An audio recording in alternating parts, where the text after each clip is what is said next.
Welcome to Oh So Curious. Three curious minds trying to tell time. Welcome to the show. We are filming this on Super Bowl Sunday.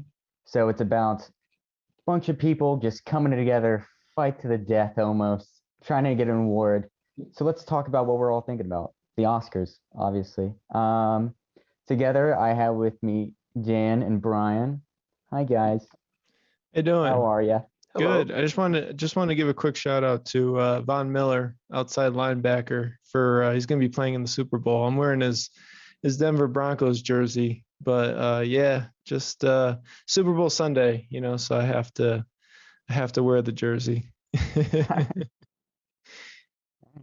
All right. Well, I gotta be honest. I'm rooting for Joe Burrow. Because I don't know. I just like the guy's swagger. Um, and I think I respect it. I respect I it. always, because I don't have a dog in the fight, so I always root for the underdog. So that's why. Yeah, you have to. You Did have you say dog? to. I did say Because I was dog. thinking about two powerhouses that seem to be really controlling. You like that segue? Was that segue good? That was a great That was segue. good. Yeah. I liked it. Well, we're gonna keep going It was with it. entertaining. It kept me on the edge of my seat. But the Power of the Dog and Dune seem to be having a lot of nominations. They Yeah. really Yeah. seem to be controlling. How many nominations do they all have? Between the two of them, they have like 22 nominees at the award shows this year. So I It's think insane. Dune has Almost every category. almost every category, especially because there's not a ton of overlap between the two of them, which is rare. Usually, when you see that kind of thing happening, they're competing in the same categories. But Dune's got Mhm. 10, The Power of the Dog's got like 12. So Mhm. Power of the Dog's got the most of any movie in the show this year. And as a Netflix movie, after the debacle that was The Irishman for Netflix, they're happy that they're back to collecting all of the at least the nominees. They're gonna win, who knows? But Mhm. Dune it was obviously a sci-fi movie, whereas The Power of the Dog is a western. I watched The Power of the Dog last night. Fun Yeah. film. How was that? Without going into detail, I don't want to go into like much of the plot because I think it's a movie that if you're interested, you should check it out. It's a good western film. It's basically, I would say, I'm, as a big sci-fi fan, I'm used to watching a lot of movies that have like intricate plotting and a lot of like different plot devices and a multitude of characters and like these fantastic set pieces. And with westerns, it's just it's the concept of less is more. And I think Power of the Dog is a Yeah. great example of that. There's so much subtlety. Like, you have to be paying attention to that movie when you're watching it to catch a lot of what's going on, because it's not very much in your face. There's a lot of there's a lot of undertones, and a lot of narrative gets communicated to you, without necessarily through dialogue and through actions. Well, through actions, yes, but like, you have to be paying attention to know what they're doing, because there's a lot of subtext involved. Not to say that that's not true of Dune. I think Dune did a fantastic job of that as well. It's one of those Mhm. rare sci-fi movies that does the same thing as a lot of westerns do, which is it does less with more, but at the same time, it's got all the sci-fi elements to it. So Yeah. in general, though, there's not a lot of overlap. I think Well, most of what categories yeah, is Power of the Dog up for? Power of the Dog is up for a lot of the big acting categories. They've got the Best Director nominee as well, which is Jane Campion, the director of the movie. Mhm. Denis Villeneuve, on the other hand, did not get nominated for Best Director. Most of Dune's categories are in the technical award side, so like visual effects and like sound design and cinematography. So Oh, actually, let me confirm. I don't want to say cinematography without knowing for sure that it was. Although I'm pretty sure it did get not nominated. Oh, it didn't. Oh, it did. Never mind.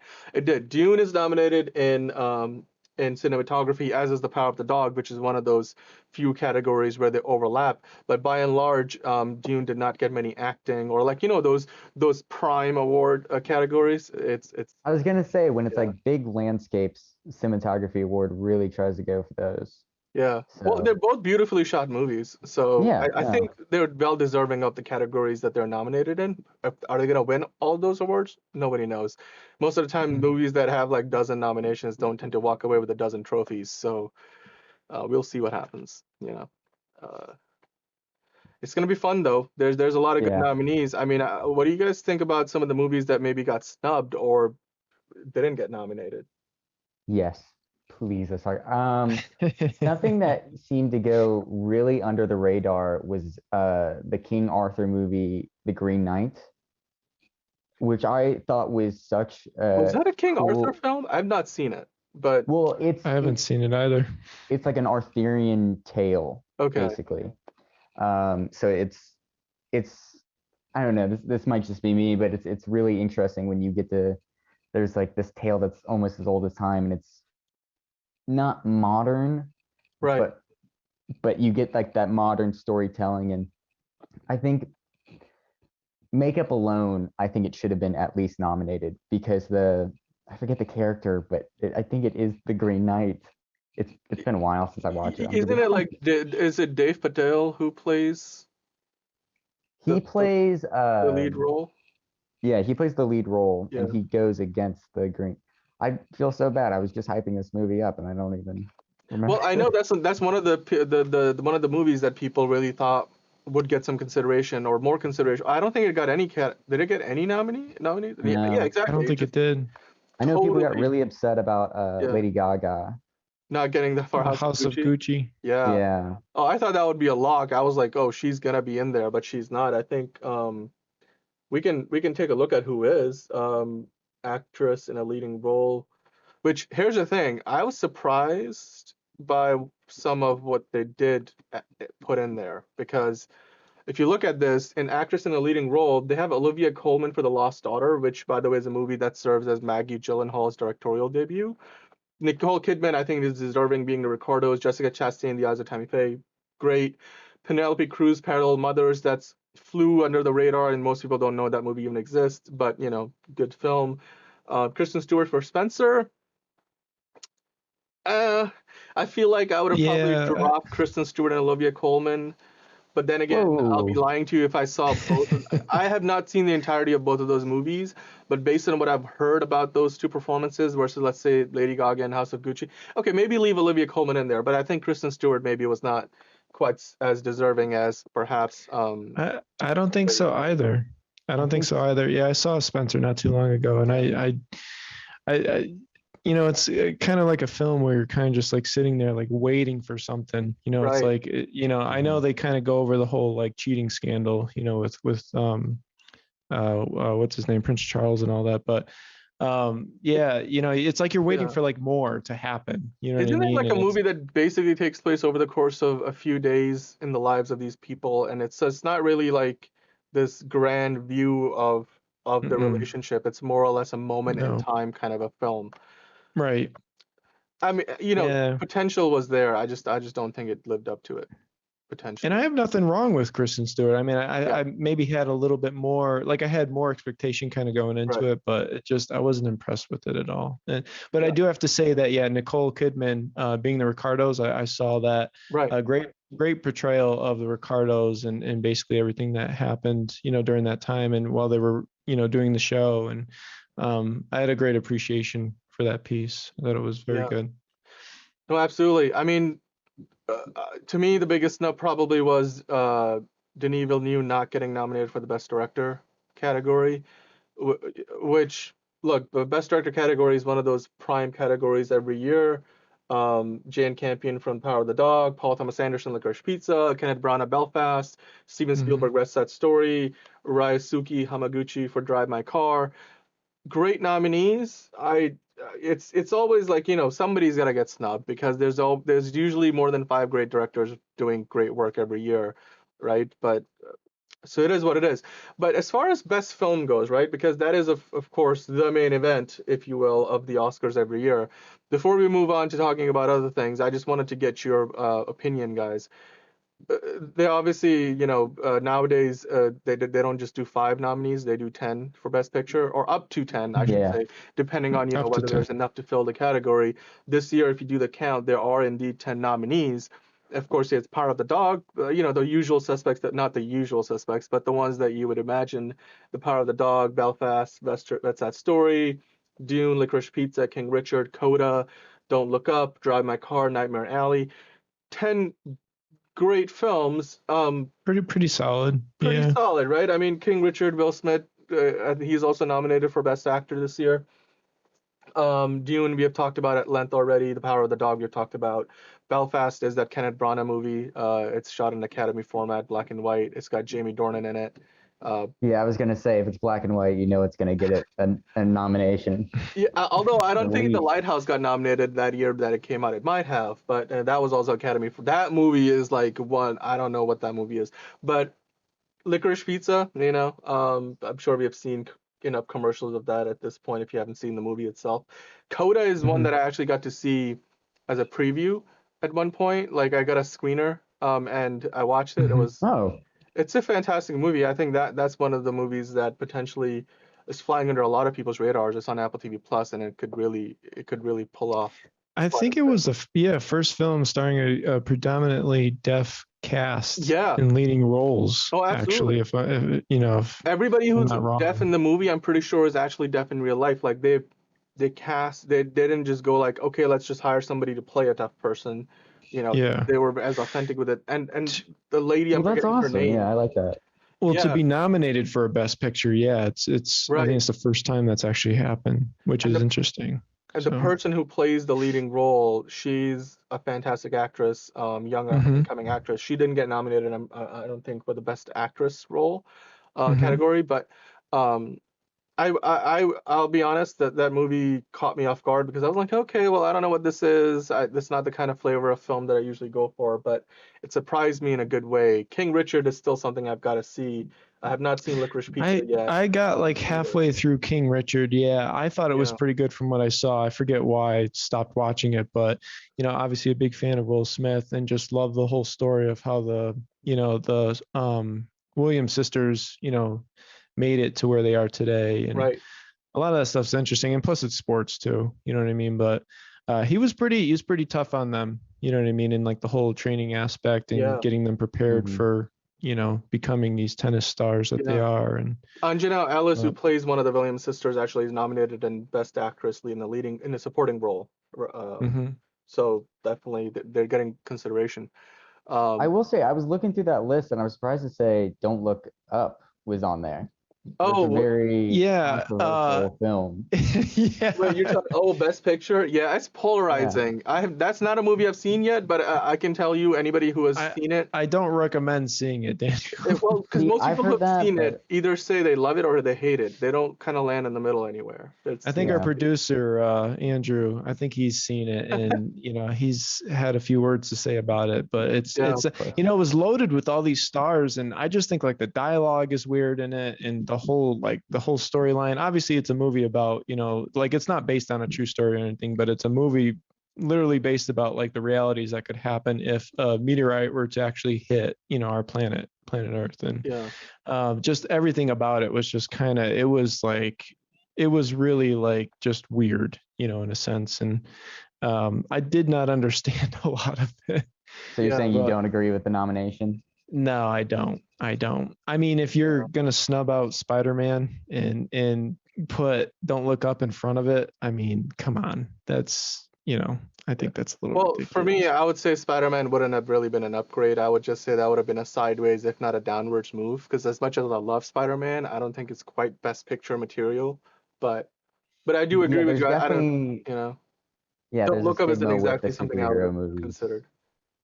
Um, like I think Last Night in Soho is something that maybe should have been in there instead. Yeah, I still haven't seen that. Oh my I've been gosh, that's dying right. to see that. That's I another forgot that one. that was this year. Yes. It's another one that basically got no nominees. I don't think it's. I don't. It's. eh, Also, Sparks Brothers, another movie Edgar Wright did in the same year. It's not in the documentary. Like it's not in the documentary category at all. Right. That's so shameful. I didn't realize that. Wow. Yeah, there's many movies like that that just kind of like flew under people's radar, or maybe people saw and they didn't realize they didn't get nominated. But like speaking of people not realizing what got um what got and didn't get nominated, let's kind of move on to talking about really who people watch. There's a lot of people who watch movies, and people watch a lot of different kinds of movies. The question is, do they watch the movies that actually get nominated at the Oscars? Like, that's my question. Like, what about you guys? Like, how many of these movies have you been talking about have you actually seen? I don't know, Roland, how you feel? I that's tough because I have a really weird schedule usually, and like with watching movies, as much as I love them, there's I don't know. So I've only really seen a few of these out of this long list. I really have only seen few, and I've tried to keep up to date as much as I can, because if I'm being honest, if they weren't nominated, I don't know if I would ever hear about some of these movies. Yeah, You know, I mean, Well, wasn't there a big shortage of movies produced last year? Am I wrong with that when I say well, that? yeah, there was Do we have the number on that? I don't know. I don't think we have like a number on the total number Maybe of our movies maybe that our were produced. producer can research that for us. I'm sure, but just talking about, well, yeah, because with COVID, there were definitely fewer movies in production over the course of the year, and fewer movies getting Well, Yeah. released. a lot got pushed back in, a lot got delayed. You know what I Yeah, mean? So in terms yeah. of like movies produced last year, I don't think there was a whole lot of movies that were produced. but, I think it but was I'll just be like they honest with you had though, stopped filming. I don't think that's like relevant in the sense that, well, they're talking about what did come out and what's under consideration. So I think what's not Hmm. But released I think it definitely, doesn't yeah, but I matter. think it definitely You know? plays a part in it though, Yeah. Daniel, wouldn't you think?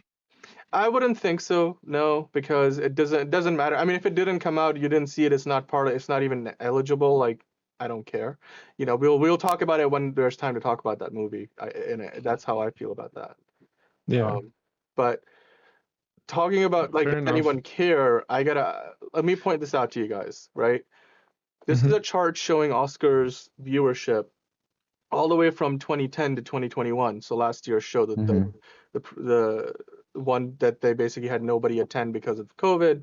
Most of the people were remoting in. They had a few people in attendance, I think, and whatever they didn't even do it in the usual theater that they would usually do it in. So you can clearly see a trend of, for a while it was sort of fluctuating within the 40s and 50s in terms of like millions of people watching. So Hmm. 41.62 was the mark in 2010. There was a slight decline, and then it eventually rose up to surpass that 41.6 number in around 2014. But then from then onwards, minus that one bump in 2019, it's generally been a decline. And then over the last couple of years, a steep decline where it went from, in 2019, of having 30 million viewers to basically having less than 10 million last year. Like, you Mm. literally less than what Monday Night Football or Sunday Night Football would get, right? So, Hmm. and Sunday Night Footballs, they get that like on a weekly basis for like 16 weeks out of the year.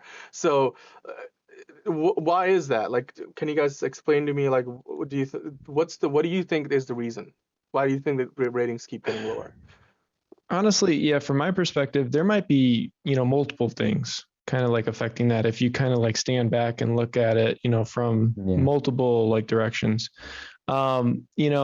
Obviously politics might be one thing that goes into it, people pulling apart, people not agreeing with, certain Right. celebrities that stand for certain politics and whatnot. Obviously the pandemic has a lot to do with it. I think, pushing things back, delaying things, people weren't able to go out to the movie theaters to, per se, and, we're stuck home. Um, not having a host for the past 3 years, I think, is a big part of it as well. This is the first year, I think, since 2018 that they're actually going to have, a host hosting the show again. And for that matter, they're looking for 3 hosts, so they're jumping from, having no hosts for the past 3 years to having 3 hosts and breaking it into 3 sections, of the show. But, honestly, one of the biggest things that stands out to me, just from a personal point of view, social media. And the reason why I say that is because you go back to 1998. We had like these big, movies come out like Titanic, Men in Black, et cetera. It was a big year. It was the biggest ratings that the show has ever had when you look at the numbers. But did we have social media back in 1998? No, we didn't. I mean, nowadays that's all we have is basically social media, where we're on Instagram or Twitter, basically, following these celebrities and finding out about their personal lives and seeing their updates and, what they're doing on a daily basis. So it's like, it's in your face, it's everywhere, Yeah. and So it has a big part to play with it. I mean, we've heard about it, we've seen it, we know, like, what they're doing. And so I right. think people just got tired of it over the years, you know what I mean? And I think that obviously plays a big part in it. Yeah, so I mean, what you're saying is basically it is overload. There's too much going on. There's too it's overexposure, and we're exposed Mm-hmm. to celebrity content too much to care too much about an award show where they're giving each other trophies and congratulating each other. So let me ask Roland then. Right. Roland, why do you think what is the reason for the decline in ratings? Is it to do with the quality of the show? Is it to do with what Brian is saying? There's too much we just get oversaturated with celebrity content anyway. Like, what is the There's reason? Yeah, we're definitely in a time where there's so much things, there's so much media. It's hard to stay focused. Like growing up, I social media wise, I was on Vine, where you literally had a video for 6 seconds, so you had to like shorten yourself and shorten yourself, and I think that had a really long lasting effect on my generation, because Yeah, we can't sit down and watch things for a long time. We can watch a movie, but there's no way we're going to sit down and watch 4 hours of just things that we can't relate with, which is another thing. I never really watched the Oscars, just because I loved films, but I wasn't in that world. The right. Oscars is really just, it's like in film industry. People know each other, and it's just, I don't know, it's just weird. There's a barrier that it's Yeah, almost kind of creepy that we're watching into it, and they're trying to make these things entertaining, because it's not like we're watching award shows for anybody else. Like, we're not doing it for lawyers or accounts or stuff. well, yeah, no, I get what you're saying, because it is ultimately the opinion of roughly 10,000 people. It's a little less than 10. It's like 9,000 some change, which is the Yeah. size of the Academy membership, and that number has grown, by the way, over the last few years. It used to be like 6 or 7,000 people, and then they were getting criticized for maybe having an aging, which they have. There are a lot of people who are in the academy are much older, and they have a different taste, and they grew up in a different time period than maybe the majority of the movie going audience today, or a lot of what studios target demographics are for movies. So yeah, I think part of that has to do with the fact that you're looking at an opinion, basically a consensus from 10 less than 10,000 people who are working in the industry, and therefore they're automatically going to be more exposed to, if you work in the industry, you're more likely to watch more movies than necessarily somebody who doesn't work in the entertainment in Hollywood. So yeah, I think that's part of it, because the tastes and opinions and expectations are different for the viewing audience versus the people who actually vote for the awards. um I mean, somebody might say, hey, well, then why don't you go watch the People's Choice Awards, right? Like, that's where the people get to vote. Um, Yeah. what's the difference there? The Oscars are for us to vote, and for people, to recognize the recognition from our peers. But at Mhm. any rate, I think there is also one of the reasons I think the Oscars ratings has been declining over the years is because there's this perception that not only are the Oscars all about, self-congratulatory content, and it's voted on by, let's say an elite 9,000 odd people who are in the academy, which, even if you look at the number of people who work in the industry, that's a very small percentage. That's maybe point some number out of, not even a full 1% of the people who work in the overall industry. Like, if you just count the number of people who work on below the line on, let's say, a tentpole film like the Avengers or the Justice League Mm-hmm. or Star Wars, like that alone right there would be probably like close to 10,000 people, depending on the budget of and scale of the movie. And I can guarantee you most of those people are not in the Academy, right? So their opinions don't count. But the other thing that a lot of people have trouble with is they don't know what the process is for how the voting works. Like how do these nominees get decided? How do the winners get picked?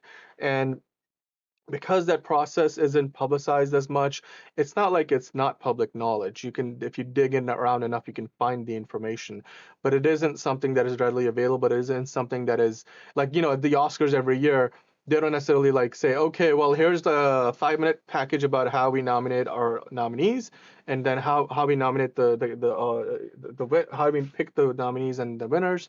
They just say, well, here are the nominees and here are the winners. So Mm-hmm. it's kind of like the electoral college in the US, if the voting system, if you had no idea how all of that worked, it would be that much harder for you to go out and vote, because you're like, well, I don't know, like I don't even know how much of my vote counts. So, and in this case, the viewers are like, they don't feel like they're participating in the process because they're not voting for these things, but they also don't really understand who is and why and how that all works. So what I wanted to do is basically kind of take a quick little dive, and I'll, stay pretty high level with this. I'm going to keep this short. I'm going to keep this concise, but let's talk about how does voting work, right? So we will break down how the nominees and winners are chosen for the Oscars. So keeping it relatively simple and high level, this is the gist of it. At the very beginning of every cycle, what happens is they decide at the Academy what are the eligible films, and then from that batch of eligible movies, that are usually the studios submit, let's say what song they want to have considered from a movie for best song, what actor they want to have considered in the best actor category, in the best leading or the best supporting category, the best film, best director.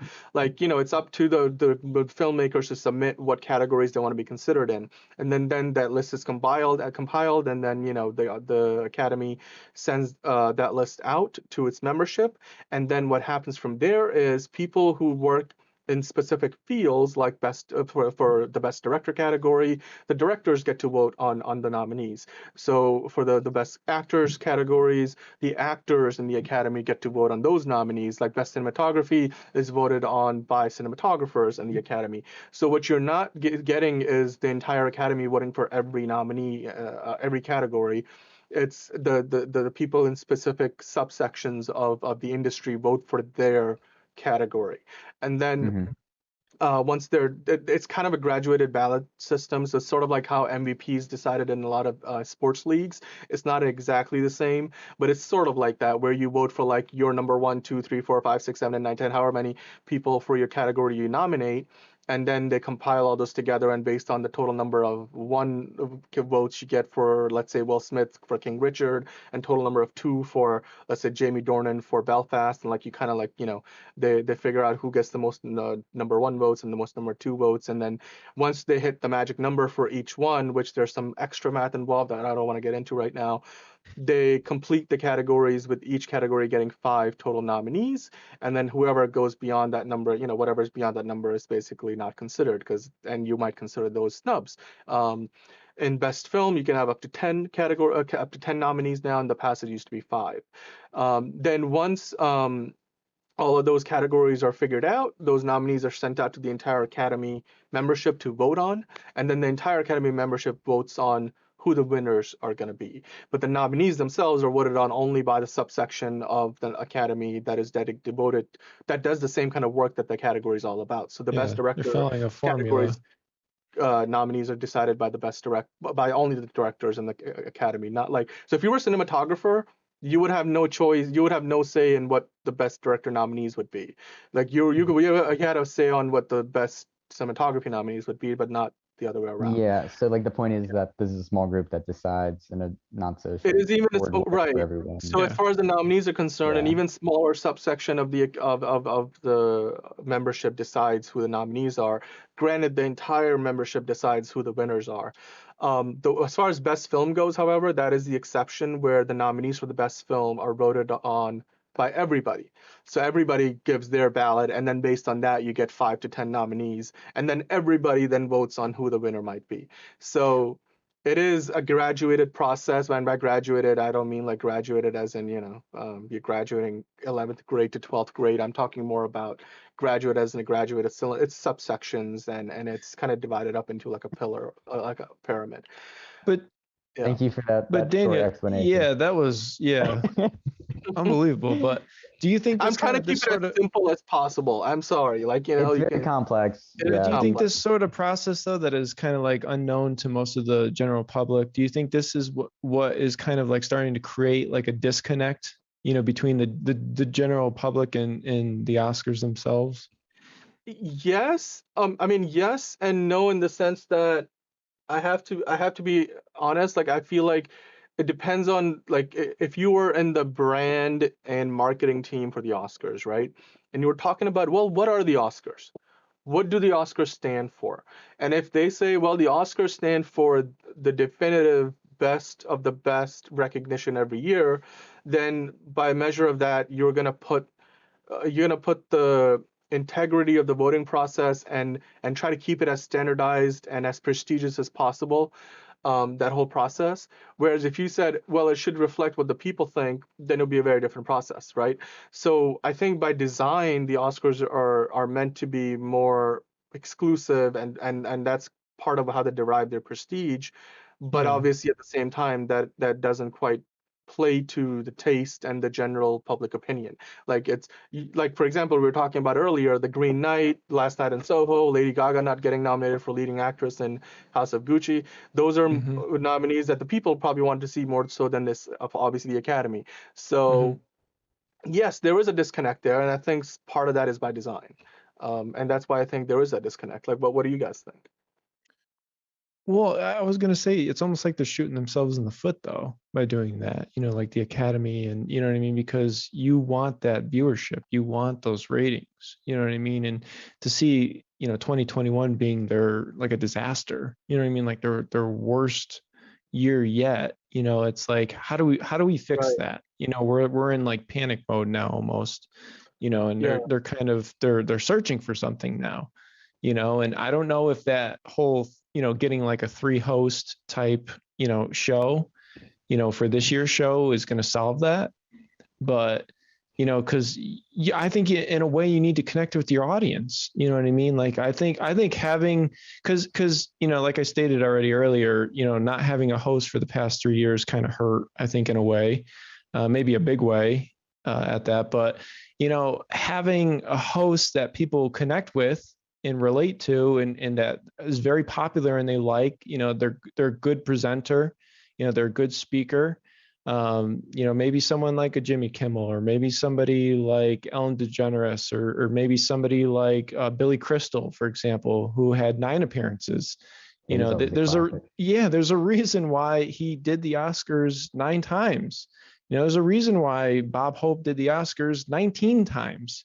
You know what I mean? Because these people connect with the audience. They're comedian. And I don't mean to cut you off here, but I will say this, like, but that's reflective of also a different time, I think, because nowadays, as Roland was saying, it is.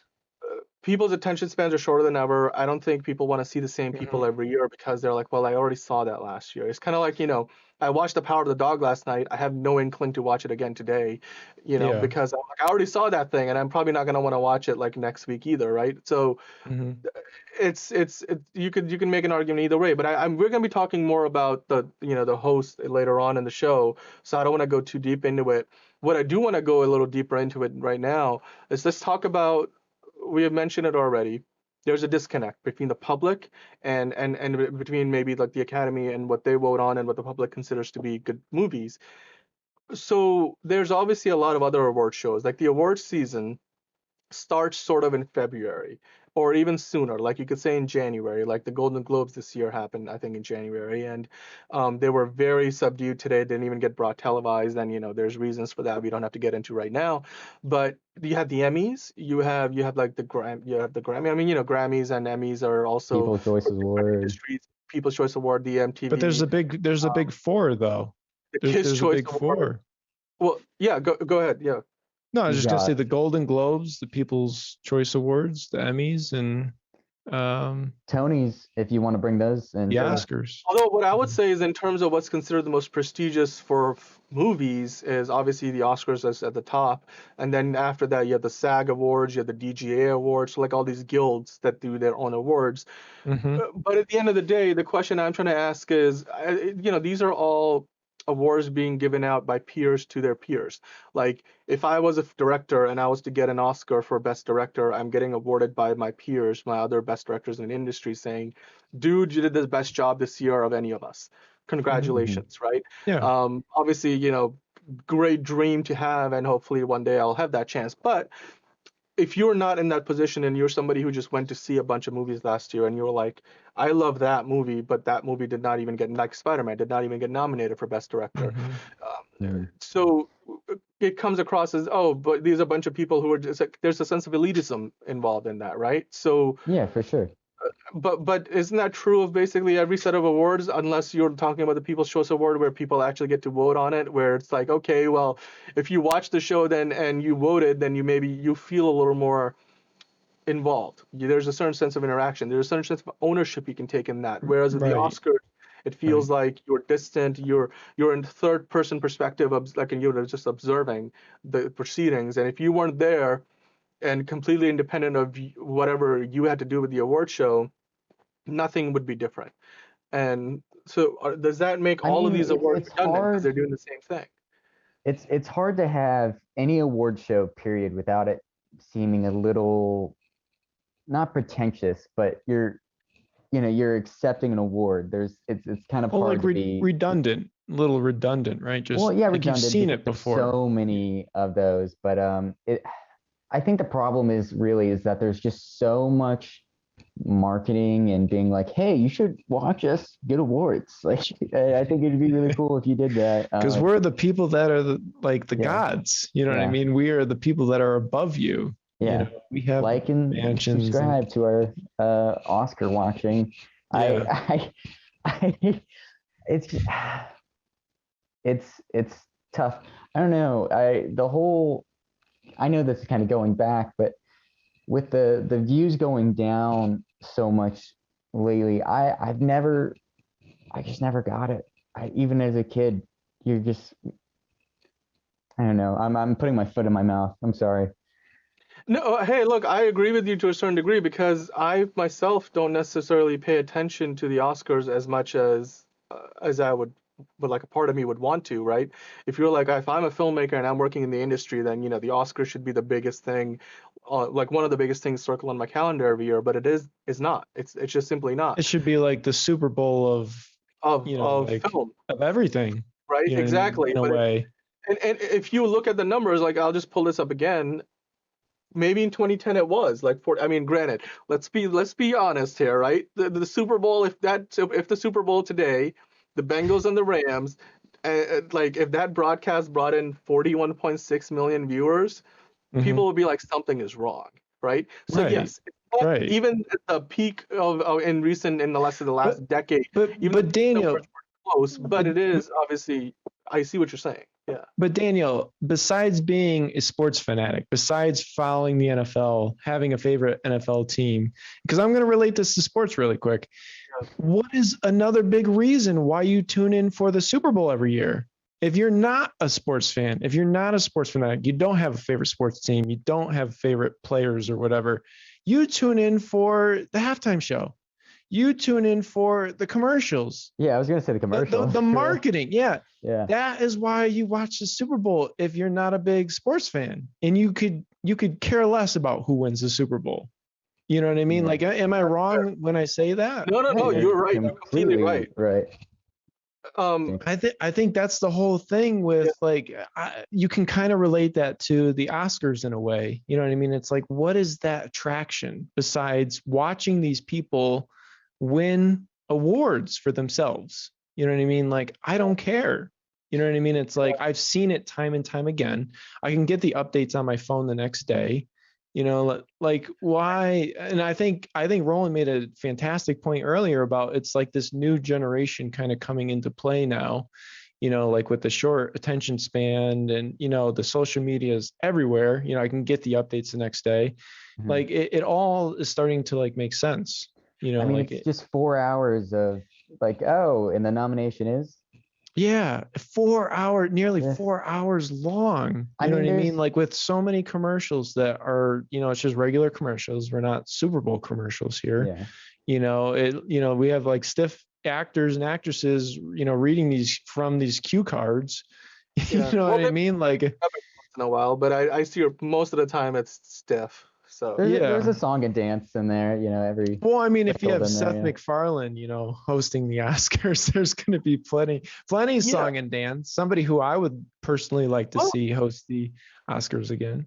yeah. No. Well, I mean, look, I agree with a lot of what you're saying. There is when you don't have a dog in the fight, you're there for the entertainment, right? So I think you're right for a new from and we talked about it already. People don't vote on the Oscars nominees or winners. It's the No, Academy. So there's no. already that sense of disconnect. You don't feel as involved as you would in a sports Yeah, game, even if you it's don't not have a your part in it. right. Yeah. So you're You don't there have a for the dog in the fight. like again, let's do the analogy of the Rams and the Bengals. If there was a blowout game today, like when the Patriots blew out the Rams a few years ago in the Super Bowl, as a Patriots fan, even as a Patriots fan, I was sort of bored because I'm like, like we were about to win our sixth championship in like 20 years, and I just wish it was more fun, especially because he had been in Atlanta before, and that was like insanely entertaining, right? And it's the halftime show obviously is something you look forward to, but if today was a blowout, I wouldn't be interested as much. But if it was like from a neutral's perspective, like back and forth, right into the end, I'm interested. Competitive. Keeps Right. you in there. And I think what's Mhm. missing in the Oscars is the fact that between each of those awards and each of those trophies being handed out, each Oscar being handed out, there isn't a whole lot that keeps you interested. And to the point Right. that even the commercials aren't, I mean, Super Bowl commercials are an event unto its own. I don't think the same can be Yeah. said for the Oscars, although there is a specialty to it. There, you do see commercials during the Oscars you don't see any other time of the year. It's not quite the same. And one other tangent that I would gonna go on very quickly here, I want to mention, if you watch award shows from other film industries, like I would specifically point to Bollywood because that's what I'm familiar with, they make their shows like literal celebrations. So Mhm. for them, the main event of the show is not necessarily the trophy presentations until you get to the big awards. It's everything that happens around it, like the dance performances and like they go all out with the pomp and circumstance. Um, Whereas with the Oscars, I think oftentimes it comes across as way too formal, way too black tie, and most people Mhm. watching So at home. how would you change that? Well, I mean, you got to understand, people watching at home are not watching dressed in black tie. I mean, some people might, like, they're like black tie watching If you're like if watch you're party. if you're weird. But most people are not sitting at home. They're watching it in their pajama pants and like what I'm wearing right now. Yeah, And they're so comfy clothes. Yep. if you're not appealing to your audience, I think that's more to do maybe with the broadcaster than the Academy. Like whoever's producing the show needs to do a better job of structuring it. And I think one of the highlights in recent years of the Oscars was when Lady Gaga and Bradley Cooper performed on stage. But I don't see that kind of thing happening often enough. Mhm. Like I think that and to me that drives us maybe into the conversation that we have touched upon so many times already. The host usually is the one that brings a personality, and the Oscars have been missing a host since 2018. So Mhm. maybe I that think is it's a big thing to do with yeah. it. I think it plays a huge part because people they connect with the host. They say to themselves, "Oh, I like that person, or I watched their late night show, or I watched their daytime show." So or they're funny. Like I think that's a huge part in it. Who Yeah. are the people that are they're looking for the hosts? Because they haven't confirmed any yet. Do you I guys know was who they're reading, like yeah, talking about? through the grapevine. I was kind of reading. They were thinking about possibly getting Jimmy Kimmel back. I know it's supposed to be a three host kind of like show, but Jimmy Kimmel would be his third time if they got him back. I mean, well, he Dwayne, was the last guy as the host. He was back to back in hosting the show before, so 2017 and 18, right? So mhm, he would be I like, believe so. it Yes. would just be like we're getting right back up on the saddle and going for another ride. I mean, I don't know. 3 years later, I suppose. But Yeah. I think I heard Yep. something about like Dwayne Johnson. And Yeah, Tom Hanks, just like Dwayne the Rock Johnson. Yeah, he was another candidate there. Kevin Hart was another possibility. I mean, I would love to actually see him host with Tiffany Haddish. You well, know, I they mean, did. yeah. given how he almost hosted, well, he's the whole reason why, like, he's Yeah, I part of wasn't the gonna say anything. Isn't he a big part of the reason why the Oscars haven't had the host for a few years because of the controversy? Not that it was anything like he got canceled, but Kevin Yeah. Hart was the last person to almost host the Oscars, and since then we have gone hostless. But yeah, I Yeah. think like Tom Holland has showed interest. Well, Tom Holland and Zendaya, yeah, they were talking about like a double, kind of like a double host, and then you need a third for that. But mainly what they're looking at right now, since it's going to be a three host, I think they're pretty much considering Steve Martin, Martin Short, and Selena Gomez, because they're in that new show that just came out. I believe it's on Murders in the Hulu. Building. Yeah, Only Murders in the Building. Yeah. And then the other triplet.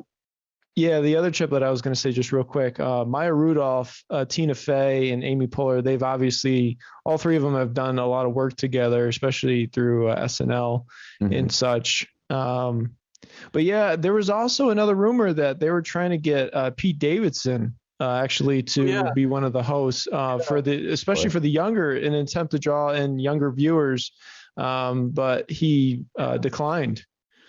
So yeah, I mean, they were like, "Hey, we gotta get in like Gen Z, and we gotta get we gotta get you on the socials, and we gotta get the TikTok generation in there, if you will." Yeah. Well, Brian, let me ask you this, because I know that you really want the host to be brought back, which is reasonable. Yeah. What would you say to bring these ratings up? Like how can we fix the Oscars? Yeah. Well, yeah.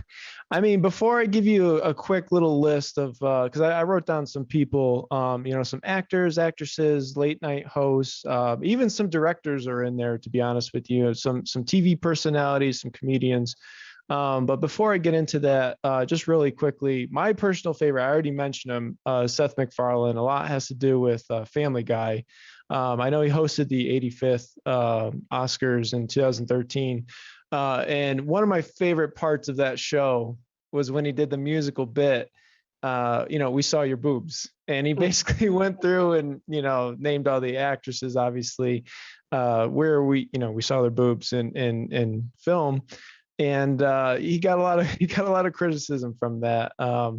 I believe it was several famous actresses actually came out and criticized him for that. But I thought it was entertaining. I thought it was funny. You got to expect that from, that kind of humor from Seth MacFarlane. But yeah, well, look, I think the host definitely is going to be a big part of a solution, because when you notice the decline in ratings in recent years, I think it kind of lines up well with the host not being there anymore. Like if you look at 2018 was the last time they had a host. I mean, they had a brief bump in 2019, but it's been a steep decline since. So I think getting a host back is going to be a big improvement. Another solution, I mean, look, as far as hosts go, the pictures you're seeing there, if they pick those three people, I'm all in. Chris Rock. Wait, is that Chris? Yeah, Chris Rock. I always get my Chris Rock and Chris Tucker confused for some reason. But Chris Rock and Jimmy Kimmel and Regina King would be fantastic. But any number of mentioned too would be great. Big fan of Regina King. Yeah, I also think that part of what really needs to change is just the amount of entertainment. I think I mentioned it before. Like, I would love to see more performances, more live performances. I want to see I think the parts between each award presentation should be more fun to watch. You should be able to keep a captive audience, which is, I think, one thing they fail at right now. However they do it, whether it is through more cameos, more gimmicks, and whether the voice of God shows up, Morgan Freeman is narrating the whole show. I think they take themselves a bit too seriously. So maybe line up a little bit more, and they've tried that, but they always seem to stay within like their boundaries, in a bit of a square. I think maybe they need to do more of a circle, whatever that means, if you will. I'm being very generic here, but a host would be good. I also think they need to have more live performances. I'll throw one more name out there too. Kenan Thompson, that's another good name, I think, too. Yeah. Yeah, well, I mean, there's a number of solutions here. But I don't know how many of those they've already thought of and they're already going to do. Roland, do you have anything specific in mind that we haven't already said that you think Yeah, they I could do? was gonna say, me and Andrew actually had a conversation about the Oscars, and he had a really good idea that no, I had a really good idea. I'm gonna take credit for it. He had the idea of to keep it secret. Don't film it. Like try not to like just make it like very hush hush, and maybe do it for a year or two, or maybe for a couple years, and then make some secrecy, make people start to want it, because the moment you restrict something, the more, Take it away. yeah, the more people are going to want it, especially when everything is so available. That's Yeah, actually a neat idea. I to your think that's point. it's different. Yeah. Although, like, my counter argument to that would be ABC is probably not going to want to give that up, Like, Yeah. even if it is only 10 million viewers, it's 10 million viewers. Like, there's a lot of Mhm. ad revenue that comes from that. There's obviously a lot of sponsorship stuff that comes from it. The Academy Mhm. certainly loves the exposure. It's the one time of the year the Academy is in the spotlight. And a lot of the other work they do is behind the scenes for the most part. People don't really notice the Academy much until it's Oscar season. So, Yeah. yeah, but I do believe that's one of those things where it's, I guess, once you've opened that door to a television broadcast, you're never going to shut it off, simply because Mhm. of the amount of money at stake. But I think it would be worth, certainly considering it, because it would create a more of a sense of a mystery. But at the same time, I would argue, well, that might also go completely the wrong way, because you will think of, because if you could imagine people now just looking at their phone for who won the day after, well, if the awards weren't on TV, that's the only thing they would do, and then that now you're only forcing people to make that more of a habit, not less of a habit. So when the shows do come back on air, they're like, well, the last 2 years I just looked at the winners on my phone and I didn't have any problem with that. Why should I be Yeah. watching it on TV this time around? But anyway, I mean, look, I don't think there's one perfect solution to this. I think what we can basically come to a conclusion here is that yes, the Oscars are broken, maybe not Mhm. as broken as we thought, or as most people think they might be, but there's ways to fix it, and I think efforts have been made over the years. I think bringing back a host is going to help with that, um, and we'll see. We'll see. I think this year's show is going to be fun to watch. The 94th Oscars. Um, I personally, had a goal when I was graduating college, like long time ago, not that long time ago, but a long time ago, that by the 95th Oscars, I would, be nominated for something. So I've got like a ticking clock going here. I've got 1 year left to make something of myself. But the 94th Oscars are coming up March 27th. They're only, a few weeks away. And it's closer than most of us think it is. And that time will come here in a snap.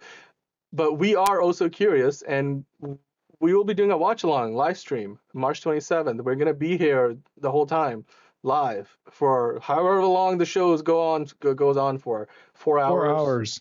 6 hours. We'll be here. I think Mags is going to be joining us too. Andrew's going to be here. Roland, Brian, obviously myself. Mags is it's gonna be like way past midnight for her. Yeah. Are you guys excited about that? Um. Hey, maybe we can bring the entertainment that the Oscars fail to bring to the show. Maybe There it we is. will Yes. be the entertainment. Like maybe I'm we are still. if the Oscars have a problem, then we are the solution. Maybe how about that? I like that idea. I'm still waiting to see who they get for hosts. I mean, the hosts make a big difference. I mean, Yeah. if it's like, yeah, if it's Martin Short and Steve Martin and Selena Gomez, I might not even show up. But oh Well, man, I don't know. I mean, I might watch it. I might still yeah, watch it. It'd be fun. But yeah, this was fun. This was a lot of fun. This was Yeah. enlightening. I think we learned new things, not only about each other, but also obviously about the process of the Oscars, what makes the Oscars, how they're put together. Obviously, what's hmm broken, and what could use improvement. What maybe isn't broken, but you know it's a work in progress. Let's say. Um, but with that, Roland, I'll let you finish up here. I believe Also Curious is on social, right? Yes. Uh, Transition. Yeah, thank you. Do you have social media? Of course you do. And guess what? Oh So Curious is on those social medias. You can follow us at Oh So Curious. There might be some underscores in there. Please look below. We have some things and we'll have it in the link in description. Like, subscribe, all that stuff you hear a million times, but do it for us. Yeah, We need it. We'll be our friend. smile. Yeah, we promise the content will get better. So- Take care of yourselves, enjoy, and we'll think with you next time. All right, guys. Thank you. Yeah, bye. Bye, guys.